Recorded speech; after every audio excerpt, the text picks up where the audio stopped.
بسم الله الرحمن الرحيم. اللهم صل على محمد وآل محمد. اللهم يا شاهد كل نجوى وموضع كل شكوى وعالم كل خفية ومنتهى كل حاجة، يا مبتدئا بالنعم على العباد، يا كريم العفو يا حسن التجاوز، يا جواد يا من لا يواري منه ليل داج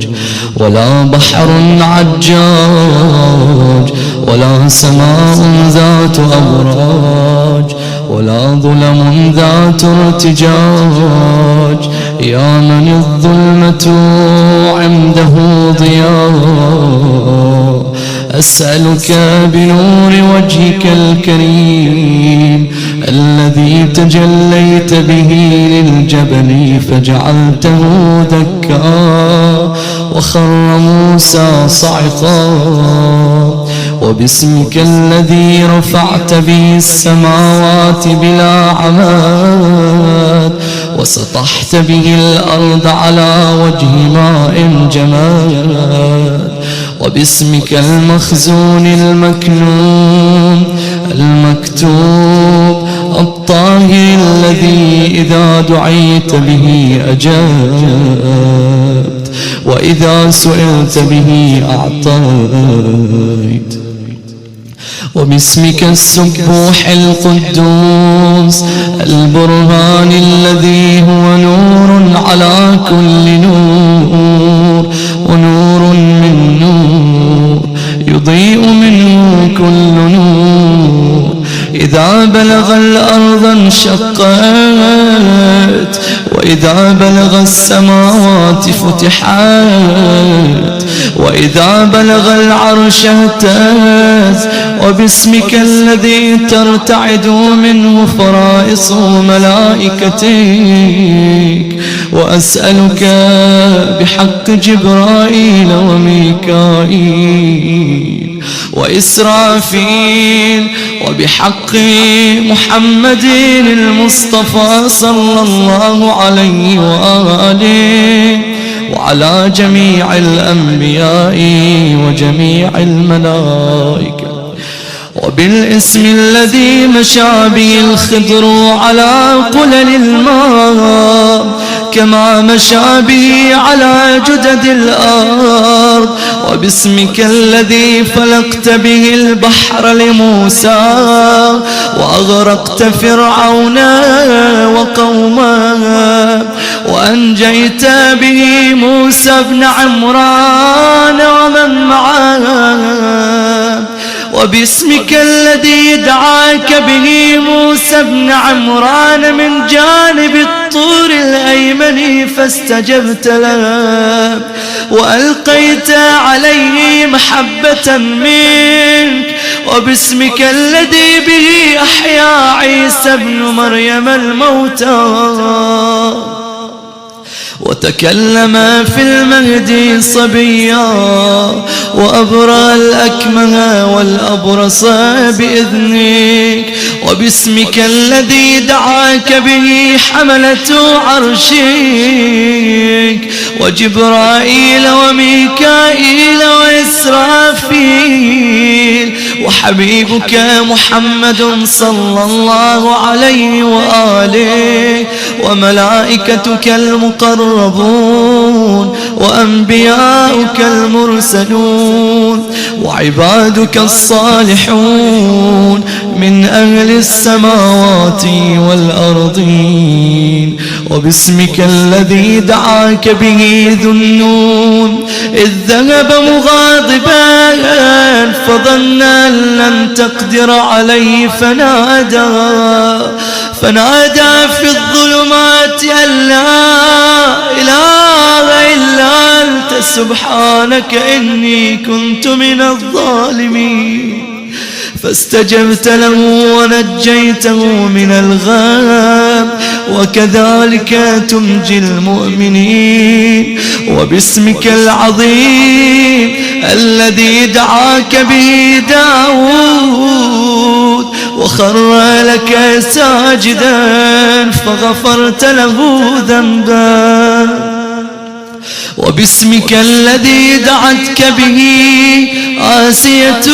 وامرأة فرعون إذ قالت رب ابن لي عندك بيتا في الجنة ونجني من فرعون وعمله ونجني من القوم الظالمين فاستجبت لها دعاءها وباسمك الذي دعاك به أيوب إذ حل به البلاء فعافيته وآتيته أهله ومثلهم معهم رحمة من عندك وذكرى للعابدين وباسمك الذي دعاك به يعقوب فرددت عليه بصرا وقرة عينه يوسف وجمعت شملا وباسمك الذي دعاك به سليمان فوهبت له ملكا لا ينبغي لأحد من بعده إنك أنت الوهاب وباسمك الذي سخرت به البراق لمحمد صلى الله عليه وآله وسلم إذ قال تعالى سبحان الذي أسرى بعبده ليلا من المسجد الحرام إلى المسجد الأقصى وقوله سبحان الذي سخر لنا هذا وما كنا له مقرنين وإنا إلى ربنا لمنقلبون وباسمك الذي تنزل به جبرائيل على محمد صلى الله عليه وآله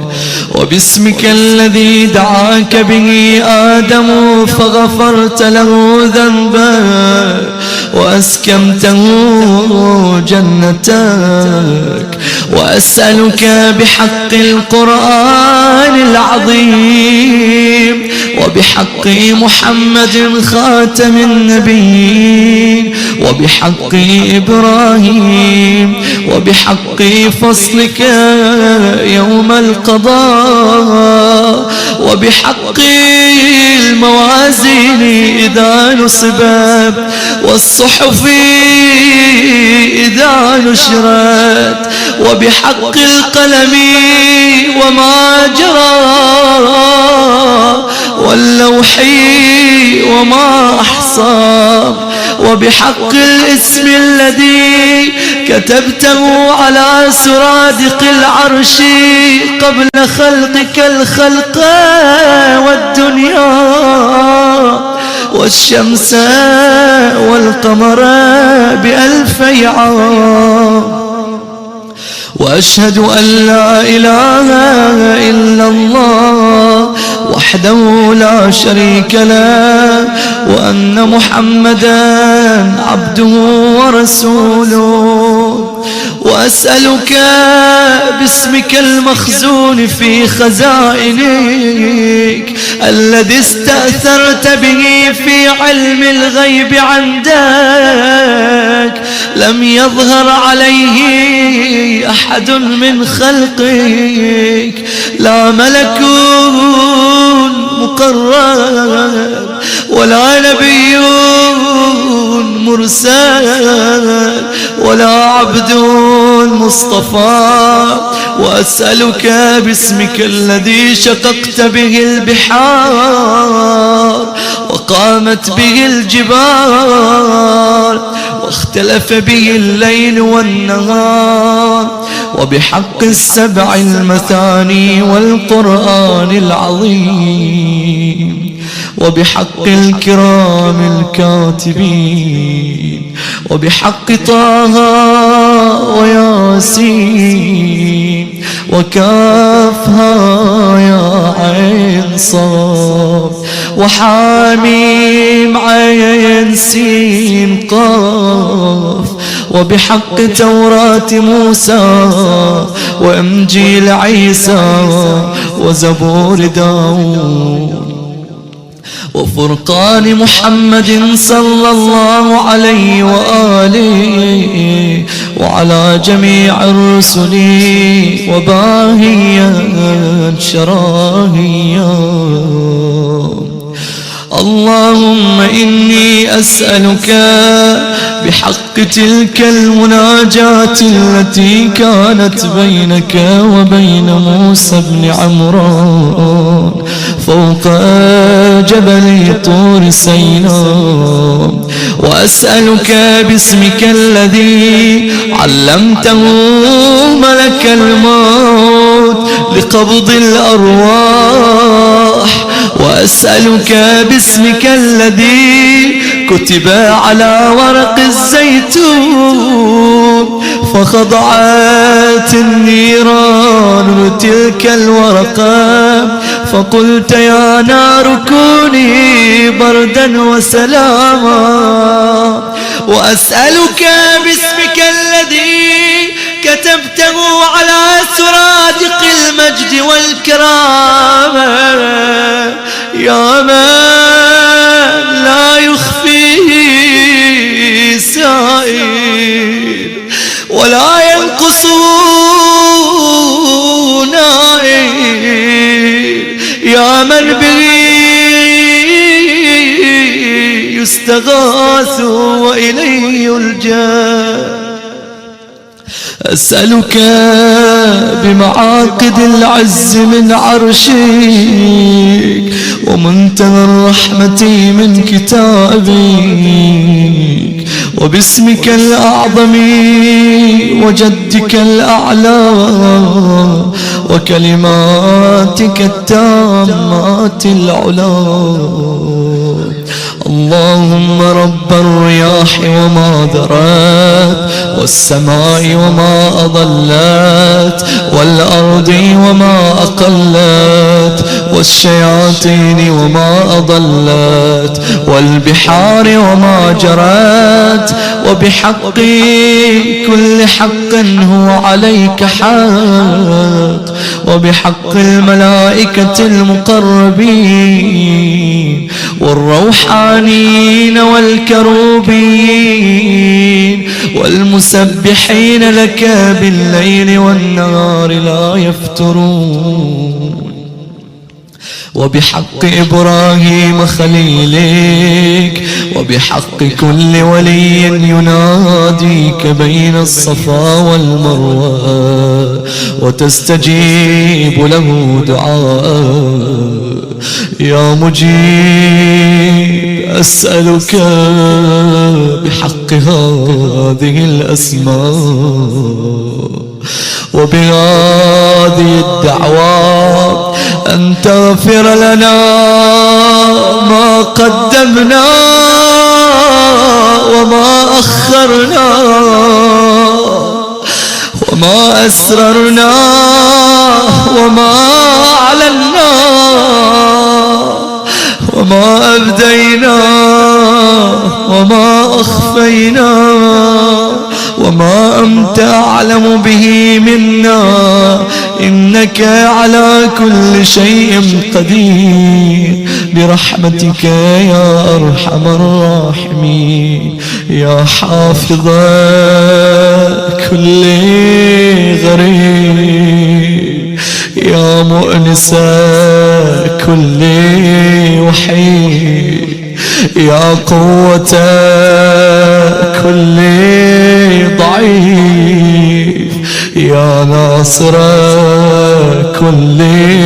مظلوم، يا رازق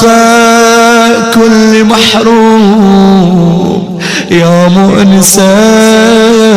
كل مستوحش، يا صاحب كل مسافر، يا عماد كل حاضر، يا غافر كل ذنب وخطيئة، يا غياث المستغيث، يا صريخ المستصرخين، يا كاشف كرب المكروبين، يا فارج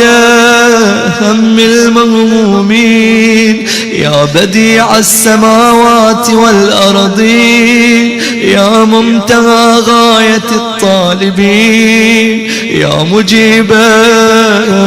دعوة المضطرين، يا أرحم الراحمين، يا رب العالمين، يا ديار يوم الدين، يا أجود الأجودين، يا أكرم الأكرمين، يا أسمع السامعين، يا أبصر الناظرين، يا أقدر القادرين، اغفر لي الذنوب التي تغير النعم، واغفر لي الذنوب التي تورث الندم، واغفر لي الذنوب التي تورث السقام، واغفر لي الذنوب التي تهتك العصام، واغفر لي الذنوب التي ترد الدعاء، واغفر لي الذنوب التي تحبس قطر السماء، واغفر لي الذنوب التي تعجل الفناء، واغفر لي الذنوب التي تجلب الشقاء، واغفر لي الذنوب التي تظلم الهوى، واغفر لي الذنوب التي تكشف الغطاء، واغفر لي الذنوب التي لا يغفرها غيرك يا الله،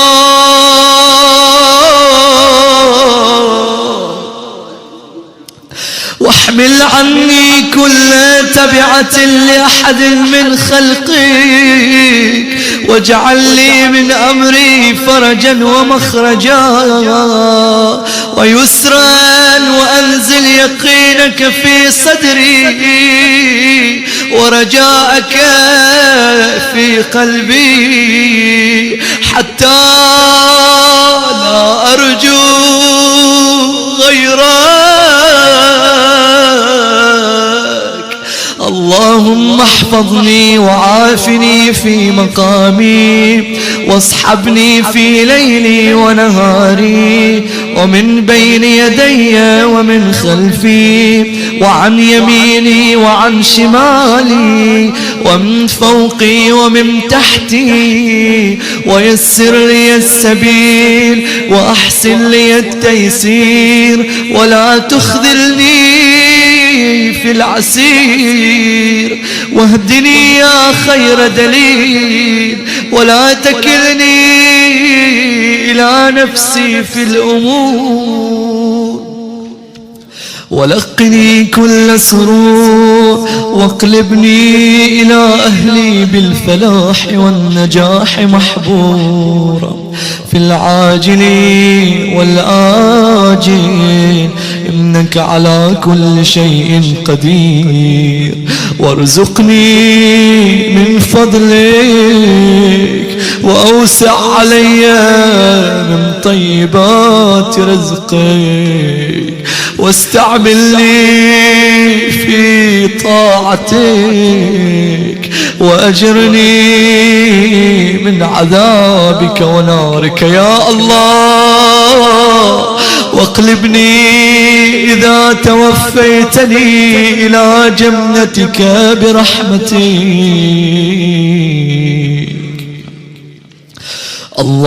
اللهم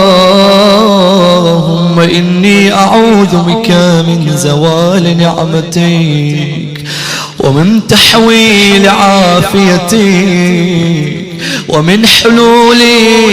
نقمتك ومن نزول عذابك، وأعوذ بك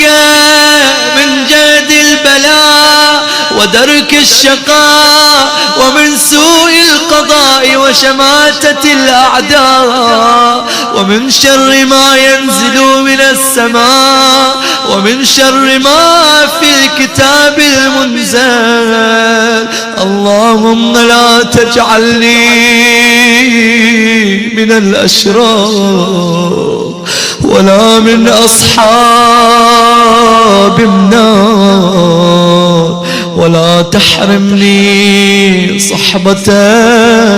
الأخيار،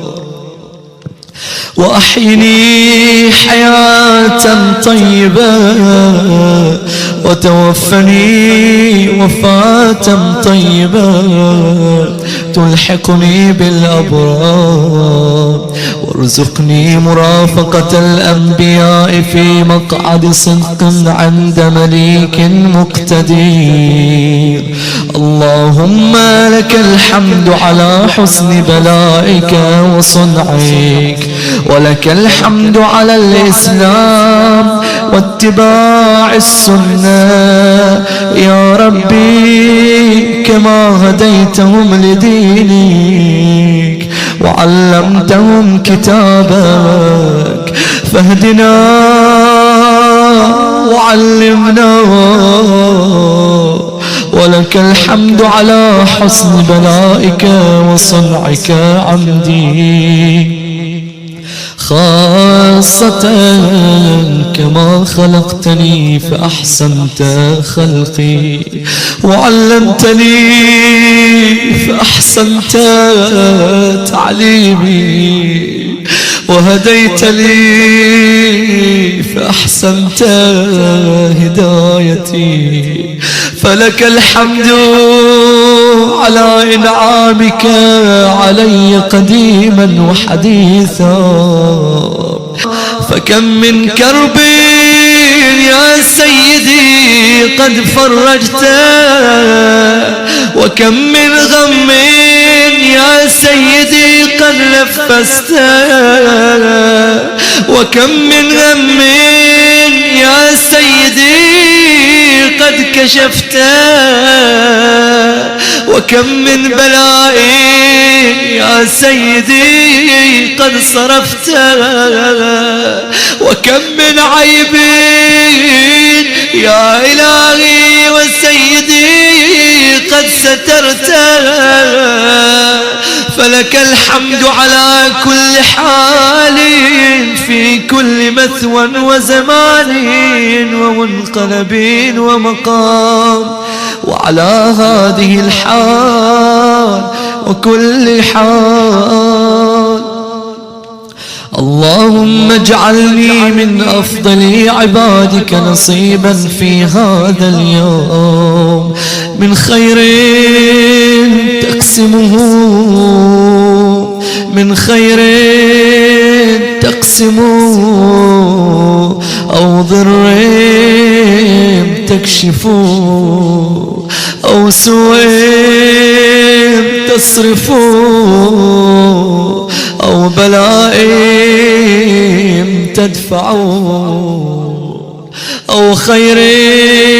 تسوق، أو رحمة تنشرها، أو عافية تلبسها، فإنك على كل شيء قدير. وبيدك خزائن السماوات والأرض، وأنت الواحد الكريم المعطي الذي لا يرد سائل ولا يخيب آمل ولا ينقص نائل ولا ينفذ ما عنده، بل يزداد كثرة وطيبا وعطاء وجودا. وارزقني من خزائنك التي لا تفنى، ومن رحمتك الواسعة إن عطاءك لم يكن محظورا،